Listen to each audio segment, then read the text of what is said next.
ማኑፋክቸሪንግ በተመለከተ የኢትዮጵያ ታምርት ንቅናቄ ዓላማ ለዘላቂ ልማትና ተወዳዳሪነት ምቹ ሁኔታ የሚፈጥር ሀገራዊ ስርዓት በመዘርጋት አምራች ኢንዱስትሪው ለሀገር በቀል የኢኮኖሚ ሪፎርም ስኬትና የኢኮኖሚ መዋቅራዊ ሽግግር ሚናው እንዲወጣ ማስቻል ነው።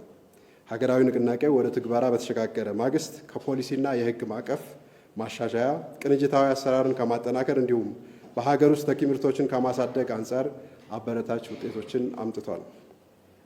ባለፉት 3 ዓመታት ሀገራዊና ዓለም አቀፋዊ ሁኔታዎች ከግምት ያስገባ የኢንዱስትሪ ፖሊሲ ጸድቆ ወደ ስራ የገባ በመሆኑ በእስካሁኑ ከተኪ ምርቶች አንጻር 10.34 ቢሊዮን ዶላር መጠን ያለው ምርት ከውጭ ገባ የነበረን ማስቀረት ተችሏል። በዚህ ዓመት የ9 ወር አፈጻጸም ብቻ ከ3.1 ቢሊዮን ዶላር በላይ ማዳን ተችሏል። በአምራች ኢንዱስትሪው መስፋፋትና ምርታማነትን እንዲሁም ተወዳዳሪነትን የማምረት አቅም መጨመር ምክንያት ባለፉት 3 ዓመታት ገቢ ሸቀጥን በመተካት የውጭ ምንዛሪን በማስገኘት የስራ ዕድል በመፍጠርና በሌሎችም መልኮች ለኢኮኖሚ ያለው ድርሻ እያደገ ይገኛል። በኢትዮጵያ ታምርት ንቅናቄ የብድርና የኤሌክትሪክ ኃይል አቅርቦትን በማሻሻል የግብአትና የገበያ ትስስር በመፍጠር እና ሌሎችም ጥረቶች በኮቪድ በሰላም እጦትና በሌሎችም ምክንያቶች ተዘግተው የነበሩ ኢንዱስትሪዎች መልሶ በማንቃት በተፈጠረው መነሳሳት የተቀናጀ አሰራርና የዘርፉን ማነቆዎችን በመፍታት ረገድ መሻሻሎች በመምጣታቸው የአምራች ኢንዱስትሪው አማካይ የማምረት አቅም ከነበረበት 46 በመቶ ወደ 61 በመቶ ማድረስ ተችሏል።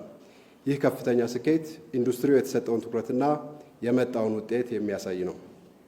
አጠቃላይ የተግባርና የፖሊሲ ጥረቶቹን ኢትዮጵያ ታምርት በሚል ንቅናቄ በማስደገፍ በኢትዮጵያ ያለውን የአምራች ኢንዱስትሪ እምቅ አቅም በማሳየት ኢንቨስትመንትን ለመሳብ፣ በዘርፉ የቴክኖሎጂ ፈጠራዎችን እድገት ለማስተዋወቅ፣ ለፖሊሲና አሰራር ማሻሻያነት እንደ ግብዓት የሚጠቅሙ ሀሳቦችን ለማሰባሰብ የሚያግዙ የውይይት መድረኮችን ለመፍጠርና በሀገር ውስጥ ምርትና አምራቾችን በማስተዋወቅ የህብረተሰቡን በሀገር ውስጥ ምርት የመኩራት ባህልን ለማሳደግ ተችሏል።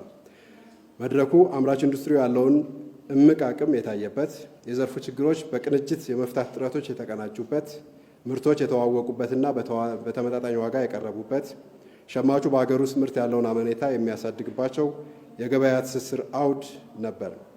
ከዓመት ወደ ዓመት በጥራት በአይነትና በመጠን በእጅጉ ያደጉ መሆናቸውን፣ ዜጎች የሀገራቸውን ምርት ለመጠቀም ፍላጎት እያሳደሩ መሆኑን፣ የዜጎች የፈጠራና ቴክኖሎጂን የመቅዳትና የማላመድ አቅም መሻሻሉንና በአጠቃላይ ዘላቂ ተወዳዳሪነት አቅም እንዳለን አመላክቷል። በአጠቃላይ በአምራች ኢንዱስትሪ ዘርፍ የሚጠበቀውን ምርት እንዲመጣ በቀጣይነት የማምረት አቅማችንን ማሳደግ በአንድ በኩል፣ የሀገራችንን ምርት የመጠቀም ልማድ ደግሞ በሌላ በኩል ሊሰራበት ይገባል። ለዚህም በሀገራችን ምርቶች የመኩራት ባህል እያደገ መምጣት ይኖርበታል።